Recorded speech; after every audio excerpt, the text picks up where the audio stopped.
bring this to someone's potluck and have them go like, ooh, wow, wonderful. But actually all you did was use an air fryer. Hi everyone, today we're at the Meatmen studio and we're playing with a little hot box known as the air fryer. An air fryer is essentially a tiny little oven with a heating element as well as a fan. It concentrates hot air inside this enclosed space and gives you fantastic results. That's why everyone has one in their homes and they're so convenient to use. We're making roasted garlic. This is one of my favorite condiments of all time. I always have this in my fridge. I use it in dips, I use it in sauces, I use it in marinades. I can't emphasize how much I love this condiment. First thing you want to do is take a look at your garlic bulb. Don't cut off the base, please. Take off the top so then I can expose these little bits here. That's where flavor is going to sit inside. I'll add a little bit of oil first, pinch of salt, some pepper, and then my secret ingredient, a little bit of rendang paste. Putting a little bit of that on adds a little bit of kick, some fragrance. These rempas that you add all have flavor components in them. Onion, shallots, turmeric, they will add an additional edge to your roasted garlic. Then you wrap them up in foil tightly. We're gonna set our air fryer to the correct temperature we need. I'm going for 185 and I'm gonna do 20 minutes for the time being. Stick them in there and then we'll see you in 20 minutes. I'm just gonna open this carefully and look at that. You can see some nice caramelization going on. That rendang paste has also developed some deeper color and that's released all that flavor with the oil into the nooks and crannies of every clove in this entire bulb of garlic. So I should be able to squeeze all these bulbs out now with very minimal fuss. Look at that. Oh. Yeah, that's really hot. And yes, this is a messy task, but delicious and well worth it. Let's take a look at our roasted garlic now. I'm mashing this with no effort at all. I'm getting this nice caramelized note, and this is now a paste that can go into almost anything. In this case today, we're mixing this in together with our roasted eggplant to make a baba ganoush, but you can turn this into a garlic aioli with some mayo. You can put this into your dressings. You can use this as a marinade also. And there you go, roasted garlic paste. Big black beauty eggplants. We're roasting these for our baba ganoush. Eggplants contain a lot of moisture, so cooking them in an air fryer is perfect. Eggplants need all that heat so we can remove that moisture and give them caramelization. So first what we do is we take off the tip and then we halve them this way. I'm taking a much smaller knife now and I'm gonna do what is called a crosshatch pattern. So I'm gonna be making these cuts through the flesh like this without piercing the skin, and then I'll turn it 90 degrees and I'll do the same thing. So when I do this now, you can see that the flesh has been cross-hatched. This allows me to do two things. The first is I get to smear flavor and seasoning in. And the second is this allows the eggplant to lose even more moisture and cook faster.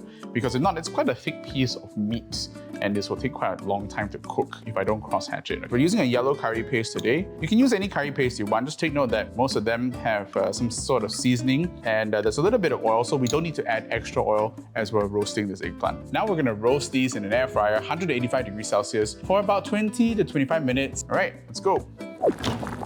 Charred edges, nice smell. I'm very pleased by this. The eggplant has cooked inside our air fryer. It's dried out slightly so that I can concentrate the flavors of the eggplant inside. On top of that, smearing that curry paste over also allows me to get caramelization of that curry paste. You see some charred bits here? That's great. Char equals flavor. Next up, crispy shallots. Also another one of my favorite condiments. This one has a special place in my heart because I'm half Cantonese. Crispy shallots are used in all sorts of dishes, right? You have them on your biryanis, on your porridge. They can go on anything. The next tip I'm gonna give you here is the difference between a shallot and an onion. This is what I bought in a pack labeled shallots. But these are not actually shallots. In this part of the world, shallots mean small onions. They're exactly the same thing, just different size. And today I'm gonna show you guys that the little red onions that we obtain in this part of the world and use in all our food daily can make delicious fried shallots too, except we're doing it in an air fryer and not deep frying them. What we're gonna do here is take the top off as well as the base and then cut them in half.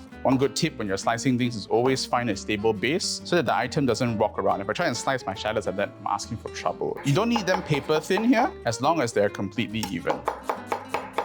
pro tip for you guys is stop holding your knife like that. Don't put your index finger there because when you press down on it, you have no torsional control. I can't change the angle at which the knife is directed into my food. Grip your knife with a pinch grip, right? Thumb and index finger. Pinch the knife and hold it. This way you have torsional control. It doesn't rotate so much. So when you go down on a food item, I feel like this knife is a part of my hand. Now for the crispy onion condiment that everyone knows. Inside the oven, when tossed with a little bit of oil, they will start to caramelize. The water content inside will dry up and they will shrivel slightly. That's how they become crisp. They have a fair amount of sugar inside too, and that's why they taste so deep and the flavor intensifies as the color changes. Once they reach this dark golden brown, that's when they really come out with their full character and they add so much to the dishes that you sprinkle them on. I do need a little bit of oil, just a tablespoon and a second tablespoon.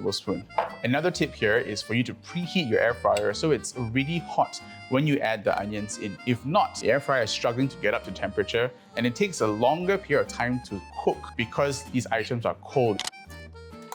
Now, make sure that they are evenly distributed across. You can close the air fryer cover. And we'll see you in 30 minutes. But every 10 minutes, please toss them around a little bit, make sure that they are cooking evenly. All of our ingredients are gathered here now for baba ganoush. We're gonna start by scraping our eggplant into the bowl and mix everything else together and then mash it all with a fork. Remember the whole roasted clove of garlic? This goes in like that. Yeah, nice squish. Next, on top of the garlic, we're gonna add our tahini. The tahini is roasted sesame paste. I'm gonna give it a hit of salt, as well as some sesame oil. Finally, I've got some yogurt.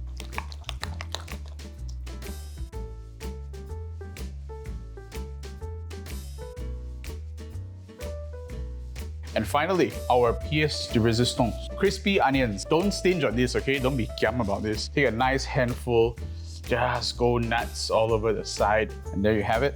Curried baba ganoush with roasted garlic and crispy onions.